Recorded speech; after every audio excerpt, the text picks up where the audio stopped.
Hello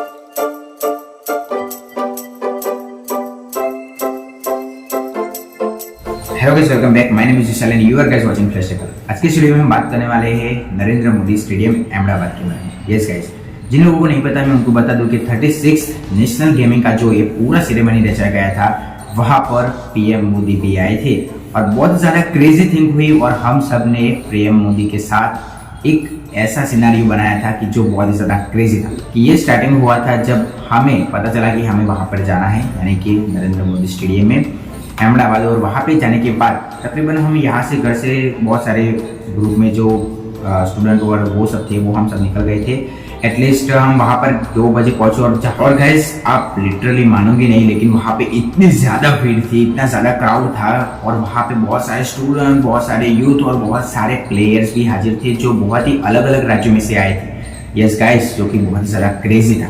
और उसके साथ जब हम वहाँ पे पहुँचते हैं तो पहले ही मेन गेट पे, नरेंद्र मोदी स्टेडियम के मेन गेट पे ही मेरा बहुत ही ज़्यादा लॉस हो गया। यस गाइस, बहुत ज़्यादा बड़ा लॉस था। वो क्या है वो मैं आपको लास्ट में बताऊंगा। लेकिन वहाँ पे हम सब ने चेकिंग कराने के बाद जब अंदर पहुँचे तो डिपार्टमेंट था, वहाँ पे हम जाके बैठे और हमें पता चलता है कि ये जो डिपार्टमेंट है वो हमारा नहीं है, दूसरी साइड हमें जाना है। तो बहुत ही थोड़ी उदासी के साथ हमें वहाँ से उठना पड़ा और उस उदासी के साथ हम जब वहाँ पे दूसरी साइड बैठने गए तो हमें पता चला कि यहाँ पर तो उस साइड से भी बहुत ही ज़्यादा क्रेजी मजा आ रहा था, क्योंकि व्यूइंग एंगल बहुत ही ज़्यादा अच्छा था और हमें सब कुछ क्लियर दिखाई दे रहा है। और हम वेट कर रहे थे prime minister of India mister Narendra भाई मोदी का।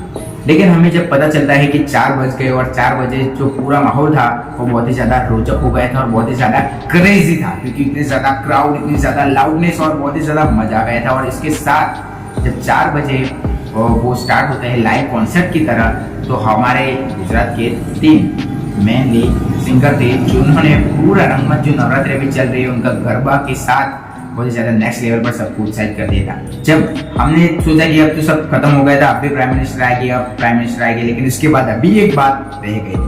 और ये जो है उनको मैंने ज़्यादातर वैसे देखा तो था बहुत ज़्यादा मूवीज़ में जब सॉन्ग बन रहे थे तब, लेकिन मैंने कभी ये नहीं सोचा था कि मैंने इनके पास ये भी हो सकता है। तो मैंने इनका ज़्यादातर टैलेंट है ना, वो इंस्टा पर जो रील्स आते हैं वहाँ पे देखा था, जब वो और उनके बेटे के साथ बहुत ही ज़्यादा क्रेजी टैलेंट के साथ वो इतना अच्छी तरह से सुर में गा रहे थे और वहाँ पे आके उन्होंने बहुत ही ज़्यादा क्रेजी रोचक मचा लिया था गाइस, क्योंकि इतनी ज़्यादा हो रहा है, इतना ज़्यादा बड़ा था कि क्या बताऊँ। तो वहाँ पर तो हुई उनकी बात। और जब यहाँ पे लास्ट में हिंदुस्तानी गीत चल रहा था और प्राइम मिनिस्टर मोदी की प्रवेश द्वार से एंट्री होगी और उस एंट्री में जब वो आ रहे थे पूरा स्टेडियम इतनी ज्यादा क्राउड कर रहा था, इतनी ज्यादा लाउडनेस, इतनी ज्यादा चीखें आ रहा था। और वो क्या बोल रहे थे पता है?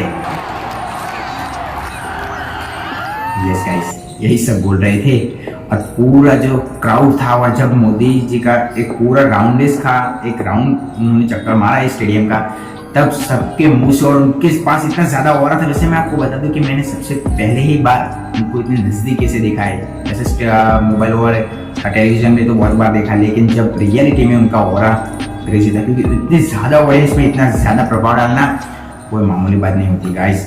और मैंने उनके पास तो यही सीखी है कि भाई अपना ऑरा बढ़ाने के लिए हमें बहुत ही ज्यादा प्रयास करने की जरूरत है और जब ऑरा बन जाता है तो हम कुछ भी हासिल कर सकते हैं। और जो मैं ऑरा शब्द का प्रयोग कर रहा हूँ इस वीडियो में, उसका मेनली मतलब ये है कि ऑरा, जब आप कहीं भी चीज पर जाते हो तो आप में से एक अलग एनर्जी प्रोड्यूस होती है जो सभी लोगों को आप में से अलग आप दिख पाते हो, ऐसा ऑरा, जहाँ पे वो मैंने वहाँ महसूस किया।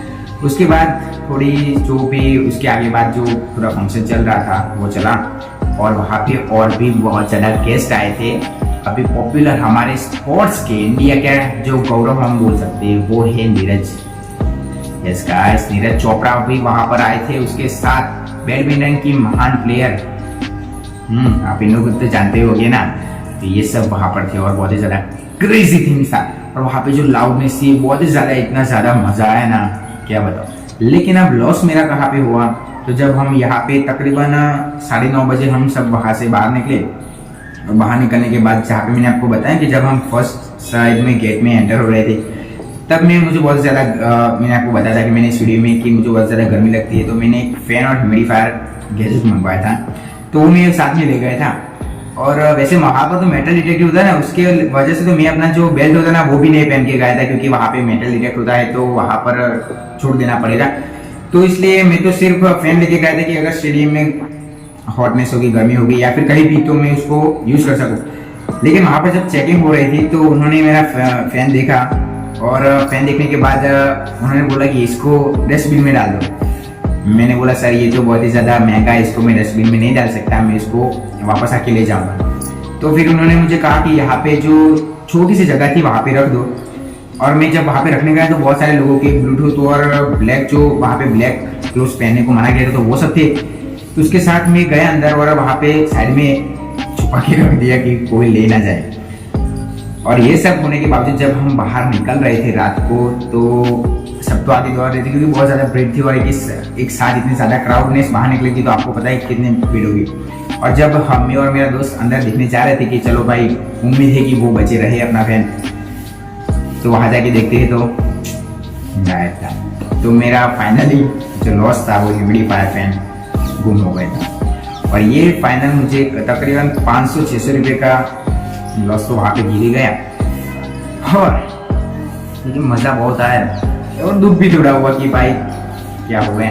लेकिन इससे मुझे एक भी सीख मिली कि अभी जब भी मैं कहीं भी ऐसे स्टेडियम में जाऊंगा तो कुछ भी साथ नहीं ले जाऊंगा सिवाय अपने फ़ोन के, बस क्योंकि फ़ोन के साथ आपको ये जो मेमोरीज मैंने दी है वो आपके लिए भी ज़रूरी थी और मेरे लिए भी। और उसके साथ थोड़े से निराशा के साथ मैं अपने वापस आकर फिर आके बहुत ही ज़्यादा थक गया था, तो 12:30 बजे तक मुझे ऐसा सिर दुख रहा था और मैं आके सीधे ही सो गया हूँ।